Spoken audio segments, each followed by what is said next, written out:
Sandali ako na nahimik. May marami naman sana akong isipin na kaagad na may tinanong si Lolo sa akin na ay kinabahala ko din. I think may problema si Jessa at si Hendrix. May aram ka ba doon, apo? Seryosong tanong ni Lolo. Lolo, frustrated na tawag ko sa kanya. Isa pa yon sa problema ko. Ang bigat pala sa dibdib pag may alam kang malaking sekreto. Lalo pa ngayon hindi ko alam ang gagawin ko para matulungan si Jessa. Lalo na kahit sang anggulo tiningnan, kasali ako dun sa problema nila. May alam ka ba, apo? Muling tanong ni Lolo sa akin. Napapikit ako na mariin. Gusto ko silang matulungan pero ayoko namang pangunahan sila. Tell me, Angela, anong alam mo? Mapanghamon pang tanong ni Lolo sa akin. Diretso akong tumingin sa mga mata ni Lolo. Gusto kong sabihin pero ayokong mas lalong maging involved. Mahirap na pinsan ko maapektuhan dito. Dahil hindi ako makasagot, nakita ko ang tipid pero may pait sa ngiti nito. Hindi ko alam na aabot sa ganito. Ang hirap dahil hindi ko alam paano ko matutulungan si Jessa. Emosyonal na sabi pa ni Lolo na ikinagulat ko. Lolo, alam ko Angela. Alam ko ang mga nangyayari ngayon pero wala akong lakas ng loob. Pareho ko mahal ang mga apo ko pero hindi ko alam kung anong pa pwede kong gawin to keep them both. Maluhalohang sabi niya na kaagad ko namang dinaluhan. Lolo, I'm sorry. Hindi ko rin po alam kung anong tulong ang pa pwede kong gawin. Malungkot na sabi ko. Tamaro's POV. You sure hindi mo anak yan, Tamaro? Tanong ni Kenneth sa akin. Napangisi ako at saka ako napatingin kay Tali na nakakandong sa akin ngayon. I don't know. Sagot ko sa kanya. Why don't you try your best, bro? Wala namang mawawala. Pilit muli ni Leon sa akin. Gumiling ako. Ayoko magpa-DNA test. That's my final decision. Why? Frustrated pang tanong niya. I can keep them. Mas gusto ko na to. Yung ituring na anak ko nga siya. If magpa-test kami at negative ang lumabas, babalik naman ako ng square one, Leon. Paliwanag ko. It is yours, Tamaro. Can't you see that? Preskong sabi ni Kenneth sa akin at diminuwestra si Tali. I hope so. Na medyo dumilim na ubos din ang aming mga bisita, lalo na't bata ang mga karamihan dito. Nakatanaw kami ni na Kenneth at Leon habang nagpapaalam iba pa mga bisita kina Michael at Sofia. Hindi pa naman kasi umuwi dahil naglalaro pa ang mga bata at tagaya si Michael ng inuman. Kahit pa kinuha ni Angela si Tali sa akin, hindi nga ito makatingin habang kinukuha niya si Tali na sa akin na nakatulog. May problema? Tanong ni Kenneth. Kay Sofia na mabilis pumasok ito sa bahay ng lolo niya. Si Jessa kasi lasing na umuwi. Kwento nito. Nasa garden, na kami habang mabilis kami napatayo na makarinig kami ng sigawan sa loob. We should stay here, that's a family problem, sabi ni Kenneth sa amin. Napatango kami ni Leon kaya naman nanatili kaming nakaupo doon. Wala namang kaalam-alam ang mga bata dahil may sarili silang mundo. Pia, binigay ni Sofia ang anak kay Pia at kagad tumakbo papasok sa loob ng bahay. I don't know, pero hindi ako mapakali sa aking kinaupuan. Nasa loob ang asawa ko. Sabi ko kaya naman napatingin sa akin sina Kenneth at sina Leon. She's fine here, Tamaro. They just need to talk. Maayos-ayos na din yan. Sabi pa ni Kenneth. Huminga ako na malalim at tumango. Lilom na sana ako na mapahinto ako na marinig ko ang galit na pagsigaw ni Jessa sa pangalan ng asawa ko. Kaya naman di ko napigilang tumakbo papasok doon. Jessa! Naabutan ko siyang umiiyak, nasambit ni Angela. Nandun silang lahat sa may sala. Umiiyak si Jessa at si Angela. Ganyan ka naman eh. Sip-sip ka? Ano, masaya ka ba? Sigaw ni Jessa kay Angela. Maring napapikit si Angela habang umiiling. Basang-basa ng pisngi ng luha. Namumula na rin siya. Jessa, wala akong sinasabi kay Lolo. At kung meron man, gusto ko lang matulungan ka. Laban ni Angela. Si Don Facundo nakaupo sa may sofa. Dinalohan ni Sofia marahil hindi kinaya ang nangyayari sa mga apo niya ngayon. Tama nga, Jessa is wasted. Hindi ko naman alam ang problema nila. Basta ang alam ko lang my wife needs me. Wow, Angie. Lolo, ang kapal ng mukha mo. Hindi ko kailangan ng tulong mo. Sigaw na Jessa sabay duro dito. Jessa, lasing ka lang. Matigas na saway sa kanya ni Hendrix. Si Michael nasa likod naman ni Angela. No, kuya. Kailangan niya ring malaman. Magpinsan kami, oo. Pero dapat din niya yung malaman na kailangan niyang lumugar. Laban na sigaw pa ni Jessa. You will regret this, Jessa. I tell you, lasing ka lang kaya umakit ka na sa kwarto mo. Matigas pang utos sa kanya ni Hendrix. For what? Ipapatapon niyo din naman ako sa Amerika, di ba? So what's the sense of regretting this? Minahal ko ang mga anak niya pero nagawa niya to sa akin. Backstabber? Ako sa pa ni Jessa kay Angela. Mabilis umaling si Angela. Jessa, hindi totoo yan. Mahal kita, alam mo yan. Gusto ko lang talagang makatulong. Umiiyak, nilaban nito. Alam mo kung ano makakatulong? Yung umalis ka na dito, Angie. Total, marami ka rin namang nahutot sa lolo ko. Sabi ni Jessa. Kita ko ang pagkuyom ng kamao ni Angela at sa isang iglap lang, kagad lumipad ang palad niya sa pisngi ng pinsan. Lahat na binigay ninyo hindi ko hiningi.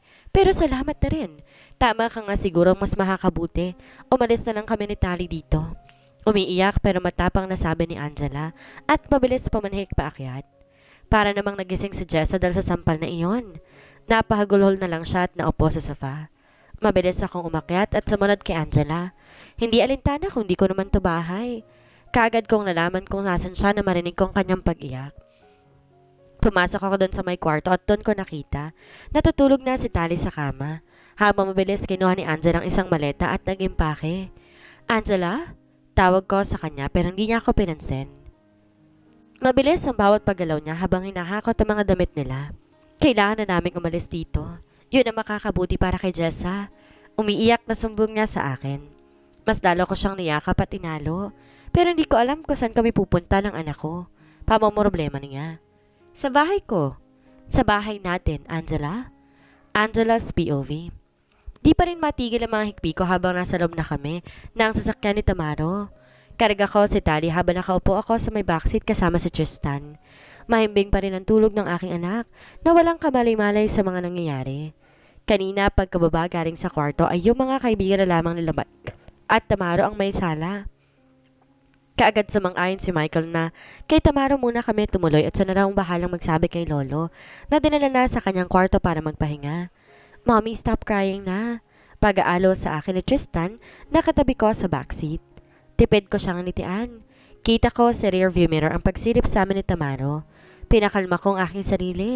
Kung ano-anong kinukwento ni Tristan sa akin habang nasa biyahe pero nangingibabaw sa kanyang kasiyahan na magkasama-sama na daw kami sa isang bahay. Yehey! Nakauwi na rin si Mommy sa wakas. Sigaw nito at nagtatalo ng gumarahin ng sasakyan ni Tamaro.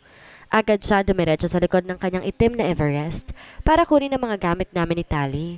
Sinilubong ko siya at tangka ko sanang kukunin ang isa sa mga yon pero pinigilan niya ako. I can handle. Pumasok na tayo sa loob. Nakangiting sabi niya sa akin kaya naman napatango na lamang ako.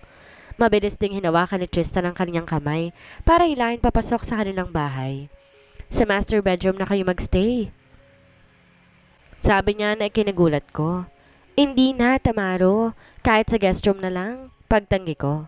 Mas maging komportable kayo sa master's bedroom, Angela. Laban niya tagtuloy-tuloy na sa pag-akyat. Wala ko nagawa kundi ang sumunod sa kanya. Daddy, pwede po bang dito na lang ako kay Mommy matulog? Tanong ni Tristan. Napatingin sa akin siya. Si Tamara na para bang humihingi siya ng permiso. Agad akong umiti para sabihin na ayos lamang sa akin. Kung okay sa mommy mo, bakit hindi? Nakangiting sagot sa anak. Agad niyang binuksan ang pintuan na sinasabi niyang master's bedroom. Bumalaga sa amin ang queen-size bed na kama niya. Kulay gray ang comforter nito. Fully carpeted din ang kanyang sahig. May sofa din kaharap na napakalaki niyang flat screen TV na nakakabit sa dingding. Ilapag mo na si Tali dito. Turo niya sa kama. Maingat kong inilapag ang anak ko doon at saka hinalikan siya sa noo. Daddy, mas better kung dito ka na rin matulog, di ba? Magiro na sabi pa ni Tristan. Shh! Tristan, natutulog si Tali. Malambeng na sawa ni Tamaro sa anak. Napatakip na mabig si Tristan at bumaling sa akin. Di ba, Mommy, mas maganda kung sama-sama na lang tayo dito sa room? Sabi niya sa akin. Nahiya ako napatingin kay Tamara na nakatingin din pala sa akin. Kaya naman ibinili ko ang tingin ko kay Tristan. Kung anong gusto mo, okay lang. Nakangiting sagot ko sa kanya kaya naman kagad itong napapalakpak. Sinabi sa akin ni Tamara na pwede ko na raw gamitin ang banyo para daw makapagbihis na ako ng pantulog. Lumabas siya sa kwarto dahil kukuha daw siya ng mga ekstrang unan. Nabanggit din niyang wala silang kasambahay at minsan lang pumupunta rito para maglaba, magplansya at maglinis ng bahay. Kuminsan din pag kailangan may bagbantay kay Tristan, tuwing may kailangan siyang lakarin. Pagkalabas ko ng banyo nakita ko natutulog na si Tristan sa may kama katabi ni Tali. Umaandar pa rin ang TV ng may cartoons kaya naman iniayos ko muna sandali siya ng higa bago pinatay iyon. Nakaramdam ako ng uhaw kaya naisipan kong bumaba. Nagtataka din kasi ako dahil hindi na bumabalik si Tamaro. Excuse! Pagkuha ko ng pansin niya na makita ko, sumisimsim ito ng kape. "Oh Angela, gusto mo ng kape? Igagawa kita." Sabi niya na kagad ko namang pinigilan. "Hindi na, okay lang ako. Makikinom lang sana ako ng tubig." Medyo nahihiyang sabi ko pa. "Upo ka muna, ikukuha kita." Turo niya sa high chair niya sa may kitchen counter. Pinapanood ko lang siya habang nagsasali ng tubig sa aking baso. Nakaputing v-neck shirt siya at kulay gray na pajama. "Here!" Lapag niya ng baso sa aking harapan. "Salamat."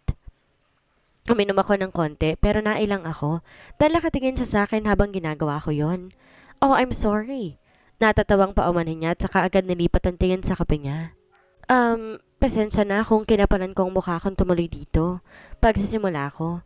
"No, Angela, ako nagpresenta. And you don't need to worry about that." Laban niya sa akin. Tipid akong ngumiti at yumuko. Kahit na sandali pa lang natin nakikilala ang isa't isa. Hindi ko lang kasi talaga alam kung saan kami tutuloy ni Tali gayong nagka-problema kami ni Jessa. Pagpapatuloy ko. This time tinignan ko na siya. Pero wag ka mag-alala, bukas sa bukas din, hahanap kami ng pwede naming tuluyan. "This house is too big for me and Tristan. You can stay here anytime you want."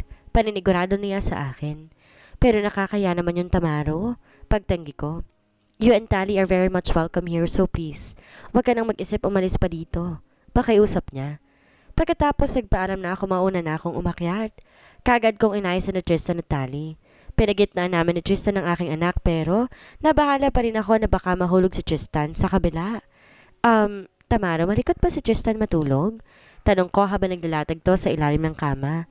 "Hindi naman," nakangiting sagot niya. "Nag-aalala lang ako dahil baka mahulog siya." Sabi ko dito. Sandali siyang pumunta sa pwesto ni Tristan at hinalikan nito sa noo.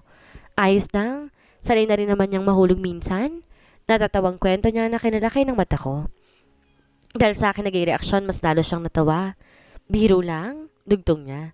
Nahiga na ako pero hindi ako makapikit dahil hanggang ngayon, hindi pa rin maiayos si Tamaro yung hinagaan niya. "Kailangan mo ba ng tulong?" Tanong ko. Pwede ba?" Nahihiyang sabi niya sabay kamot pa sa batok niya. Ginitian ko siya. Tumayo ako at kinuha yung comforter na hawak niya at ako na nag-ayos ng higaan niya. "Ito, good night," sabi ko. "Thank you, good night," sagot niya. Marahil na mamahay ako kaya medyo madilim pa na magising ako. Nakita ko mag-aalas 5 pa lang pero napagpasyan ko ng bumaba sa kusina at magluto ng breakfast. Binisita ko mga cabinet ni Tamaro. Mukhang hindi pa yata siya nakakabili ng mga stocks. Pero buti na lang at nakakita ko ng loaf. May mga frozen meats din sa refrigerator niya. Nasa kalagitnaan ako ng pagluluto na makarinig ako ng hakbang pababa at ang mahinang pagtawa nito. "Good morning!" Nahihiyang salubong ko kay Tamaro na nakatingin sa cellphone niya. "Good morning!" Balik na bati niya sa akin. "Sorry kung nakailam na ako dito ha," paumanhin ko. "Hindi mo kailangan gawin yan, Angela. Bisita ka dito," sagot niya sa akin. Napayoko ko dahil sa hiya pero nilapitan ako nito at tinarap siya sa akin ang cellphone niya. "Look, oh, ang cute nila." Natatawang kwento niya na pakita niya sa akin ang picture ni Natalie at Tristan na magkayaka pa ba natutulog. Kuyang-kuya na talaga sa Tristan. Nakangiting pagsang-ayon ko. Nalipat ang tingin ko kay Tamaro na nakatingin din pala sa akin. Di ko alam pero medyo nagtagal ang pagtitig namin sa isa't isa. Hindi ko alam kung ano mararamdaman ko na napansin ko. Lumipat ang tingin niya sa aking labi at ang dahan-dahang paglapit ng mukha niya sa mukha ko. Pero parehas kaming napabalikwas sa marinig namin na sigaw ni Tristan. "Good morning, Mommy. Good morning, Daddy." Masayang sabi nito habang hawak si Tali sa kabilang kamay. "Mommy, Dad." Sigaw rin ni Tali at bumitaw kay Tristan. Nagmamadaling yumakap sa mga binti ko. "Good morning, baby." Malambing na sabi ko dito at kagad siyang kinarga at tinalikan. "Mommy, ako din, kiss." Kalabit ni Tristan kaya naman bumaba ako ng konti para maabot niya ang pisngi ko. "Umupo ka na kayo doon, ihahain ko na to," sabi ko sa kanila. Buti naman may laman pa pala yung ref. Natatawang sabi ni Tamaro. "Dad!" Tawag ni Tali sa kanya at nagdahad ng kamay. Kagad naman siyang nitian ni Tamaro at kinuha sa akin. "Mag-grocery na lang tayo mamaya," sabi niya pa. Tipid akong ngumiti at tumango. Pagkatapos kumain ako din nagpresenta na maghugas ng pinggan at mag-ayos. Tumanggi si Tamaro pero nagpumilit ako. Naganda na rin kami dahil kailangan na daw namin mag-grocery. Ayos lang ba kung sasama kami? Pwede namang dito na lang kami ni Tarit magbantay ng bahay. Naiilang na sabi ko pa. Nahiya pa talaga ako sa kanya. Para bang dumagdag na rin kami sa budget nilang mag-ama. Napangisi si Tamaro dahil sa aking sinabi.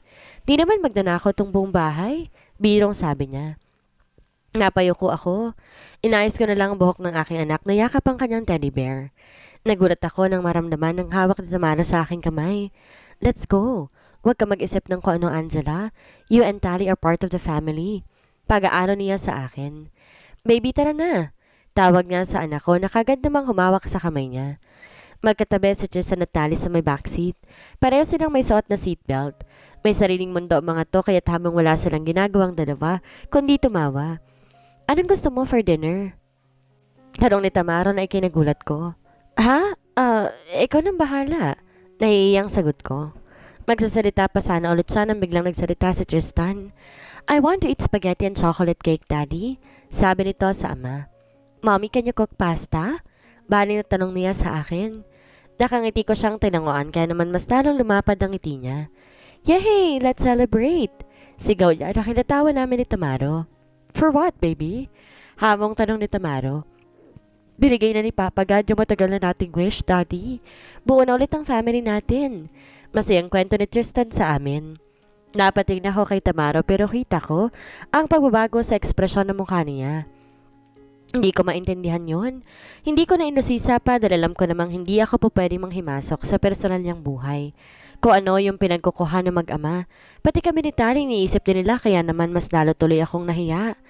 Pinakuha din kasi ako ni Tamaro na mga kailangan ko na para sa personal hygiene. Bakit hindi yung may wings ang kunin mo para mas safe? Nagtatakang tanong niya habang kumukuha din siya ng napkin. Napatingin ako sa kanya. Maya-maya nahiya din siya sa sarili niya. Oh, I'm sorry. I just got curious. Nahihiyang paumanin niya sa akin at nilipat ang atensyon sa ibang kailangan bilhin. Umuwi kami sa bahay na may 5 grocery bag na dala. Agad tumakbo yung dalawa papasok sa bahay. Tinulungan ko si Tamara sa pagdadala ng mga grocery bags. Bago yun, nagpilitan portion pa muna kami dahil nga ayaw niya magpabuhat pa ako. Tutulong ako magluto, okay lang ba? Tanong niya habang nilalagay niya sa mga cabinet. Yung mga pinamili namin. Oo naman. Nakangiting sagot ko sa kanya. Mommy, Doc! Hiyaw ni Tristan sabay tawa. Nalingon ko sila sa may kitchen counter. Pareho sila nakaupo sa high chair na safe naman para sa kanilang dalawa. Tali, baby. Tawag ko dito pero wala itong kamalay-malay sa mga nangyayari. Patuloy lang kumakain ng chocolate samantalang si Tristan puro ng chocolate sa pisngi. Pagkatapos nun, tinuon kong mali ang atensyon ko sa sauce ng spaghetti na niluluto ko. Kinilabutan ako na maramdaman ko sa may bandang batok ko ang hininga ni Tamaro. Ngayon ko lang ulit nakita si Tristan na ganyang kasaya. Kwento niya. Hindi ako makalingon. Maging ang paggalaw hindi ko rin magawa. I froze every time mararamdaman kong hininga niyang tumatama sa aking balat. Mas lalo ko nabato sa kinatatayuan na maramdaman ko ang paglandas ng kamay niya pababa sa braso hanggang kamay ko. Thank you, Angela, kasi nandito ka na ulit. Madramang sabi niya na ipinagtaka ko. Anong ibig mong sabihin? Tanong ko sabay lingon sa kanya at halos mahigit ko naman ang hininga ko na magtama ang tungkay ng ilong naming dalawa. Nahinto kaming dalawa nang biglang may mag-doorbell. May visitor ka, Daddy? Nagmamaktol pang tanong ni Tristan. I am not expecting someone. Pagtanggi ni Tamaro na kaagad namang lumabas para tingnan ko sinong dumating. Inihintay ko na lang na maluto yung sauce. Dinilohan ko yung dalawa at pareho kong pinunasan ng mukha nila. Too much sweet is not good. Malambing na saway ko sa kanila. Ha? Tanong ni Tali sa akin habang subo-subo yung kutsarita. Pareho tuloy kaming natawa ni Tristan. Huminto lang iyon nang may marinig akong boses. Tristan! Tawag pa nito. Sandali itong natigilan. Nilingon si Tristan at nakita ko kaagad ang pagsimangot nito. Good evening, Tristan. Muling bati niya dito. Good evening, Tita Isabel. Tamad na sagot nito. Nalapit ang tingin nito sa akin. Tinignan niya ako mula ulo hanggang sa paa. Pagkatapos bumaling siya kay Tamaro na nakapamewang at nakatulala sa may gilid. You hired a new maid? Maarteng tanong niya pa dito. Kita ko ang pagkagulat sa mukha ni Tamaro. Of course not. She's not a maid. She is my friend. Parang di pa siguradong sabi ni Tamaro dito. Maarteng tumawa si Isabel. Kidding, I remember her. Siya yung may mall parking? Tamaro's POV. Hindi ko alam kung saan ko nakuha ang salitang she is my friend. Kahit gustong gusto ko nang sabihin na asawa ko si Angela. Tita, hindi pa po ba tayo uuwi? Diretsahang tanong ni Tristan dito. Kita kong gulat sa mukha ni Isabel na natawa na lang din sa huli. Kakarating ko lang baby, pinapauwi mo na kagad ako? Tanong niya kay Tristan. Napatingin ako kay Angela pero kita kong mukha nilang naiilang sa presensya ni Isabel. Magse-celebrate kasi kami ngayon eh. Sabi ng anak ko na walang kagatol-gatol. Can I celebrate with you? Tanong niya na naging dahilan para mapatingin si Angela sa akin at napasimangot naman ang anak namin. Shit! It should be our family time.